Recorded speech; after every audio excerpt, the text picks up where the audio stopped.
first little round table thing, my first Comic-Con. I'm having a good day. This is cute. It's wild. Very wild. Very wild. I'm living my best life. It's great. I love myself, and Sybil reminds me a lot of me. So I saw a lot of myself in her, and that was easy to fall in love with. She's so funny, so feisty, but she's also very loyal. We have the same traits, and it was very easy to bring her to life. I did not worry. I wasn't thinking, oh, would she say this? Yes, if I would say it, Sybil would say it. So yeah, it was a great experience. The whole thing was perfect. In Britain, I had my first ever thing I wrote was like a comedy series, which was on the radio, on the BBC. So I was used to like, I've comedy acted before for audio. And so I just haven't done that in America on this scale. And that was just a pilot. This is a major series. And so, yeah, I went into it thinking I knew exactly what to do. I'm very good at sight reading. I can bang out a script. They call me One Take London. We'll smash it out. It will be fine. And it was like, no, you have to act. Like I was sweating. I was like, everything. I'm fighting demons. Like everything's going on. And I'm just like, oh, this is hard work. Like I'm an actor, not an actor. So really, I just had the best time, like getting to fool around in the booth and just go crazy. And I hope they actually did film that, because that was it would have been very interesting to watch that back. But I had the best time. Behind the scenes with London Hughes as Sybil. Like I really got into it. Yeah, it was a lot of fun, especially my scenes with Will Wheaton. Oh, we were shouting at each other like, and I could see him in the booth opposite me. I could see his little head and he's in character as Robigus screaming at me, and I'm screaming at him, and I'm like, Will Wheaton's screaming at me. What is my life? So yeah, essentially, it was a dream. It was a dream to do.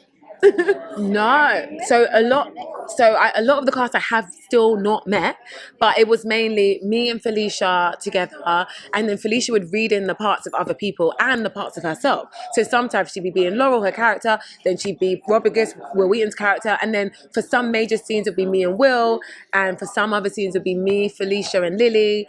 And so yeah, it was a mixture, but most of the time, even though they were in the room with me, we were in separate booths within that room. So I could never touch them, which was very weird. So after takes, I'd be like, I want to hug. And I'd like leave the booth and hug them, or go and hang out in Felicia's booth. And yeah, because I'm like, if I'm on a project with people, I want you to be my friends. So yeah, it was really weird trying to get a relationship when you couldn't touch the person, but I could at least see them and hear them. So it worked for me.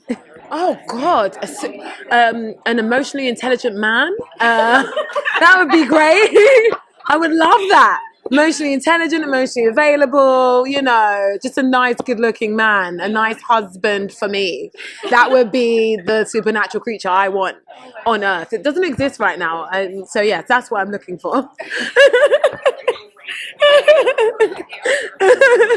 Oh gosh, I feel like they're going to be addicted. They're going to be obsessed with the characters. The characters are so deep. There's so much backstory. Felicia's put so much work into the world. I want them to fall in love with us, fall in love with the world. And then it would be very cool if, just while they were driving, they were like, oh, could dwarfs own a cash for gold shop? Like, could that be real? Like, it's just, look, the world is hard enough right now as it is. We all need a bit of escapism, a bit of imagination, fun. And this does that. It transports you to another world in a way that watching a movie couldn't, because it's so, it envelops all your senses, especially with all the sound effects. So yeah, I really hope they become as addicted to the show as I am, and that it turns into a worldwide global franchise, and then there's third eye theme parks all over the world. That's what I hope happens. Yeah, the final episode 10. Oh my gosh, it's so much drama. I can't reveal it, but let me tell you, I was sweating. There was demons, there was chasing and running, and then spells and everything. It was like it was like a crash course in everything fantasy. In one episode, my character went through it. There was heartbreak, there was love, I'm giving spoilers away, but essentially the final episode is my favorite episode to do. It was very, very full on and very funny as well, which with these fantasy dramas you don't often get, and the balance between funny and fantasy is perfect. No, it's really not. And it's funny because It could be. I used to be a person that was like, no, I'm not going to watch any of these things. I won't watch Game of Thrones. I won't. And then I watched Game of Thrones and I loved it. So I'm very stubborn when it comes to fantasy stuff. Like, I literally was like, I haven't watched all the Harry Potter movies. I've just watched the first one 3 times because I thought I was like, I've seen all Harry Potters. My friend's like, no, you've watched the first one a few times from different bits because I keep falling asleep. Like, that's how I take to like the fantasy world. But once I'm involved, I'm involved. And I'm very stubborn. It takes me a while to want to get into it, but then it has me hooked. And that's what this will, for anyone who's not a fantasy fan, this is also their show. Because you go in it thinking, oh, okay, I get it. I've been here before. And you haven't. It twists on its head and it's so engaging, but so modern in a way that everyone can relate to it, even if you're not a massive fantasy fan. But if you are a fantasy fan, it has so many nods to the genre that you're going to enjoy it as well. So yeah, it's for everybody. Yeah, there are. So I played Final Fantasy when I was a kid.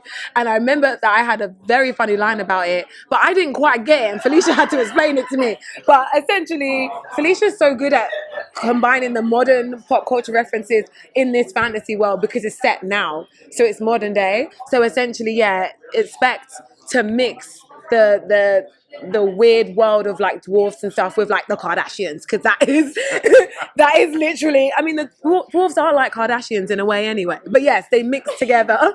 And so yeah, the juxtaposition between the two was great to read and to be a part of, and yeah, it was really fun playing along. Oh my gosh, everyone should check out Third Eye because London Hughes is so funny in it as Sybil the Fairy. But not only does it play with fantasy genre, it twists and turns and gives you an example of modern day fantasy and what it would be like to really wake up one day and have all your life be magical. And again, London Hughes is so good in it that you wouldn't want to miss this star turn as Sybil the Fairy. It's really Beyonce in audible form. And so for that reason, you should definitely check out Third Eye. Like I said, London Hughes is in it. Thank you. Is it enough? 30 seconds? Okay, great. Great. Love that. Yeah, Sybil the Fairy and where she meets the Kardashians in LA. That's season 2. I'm sure Felicia's working on it now. She's a very hard worker. So, yes.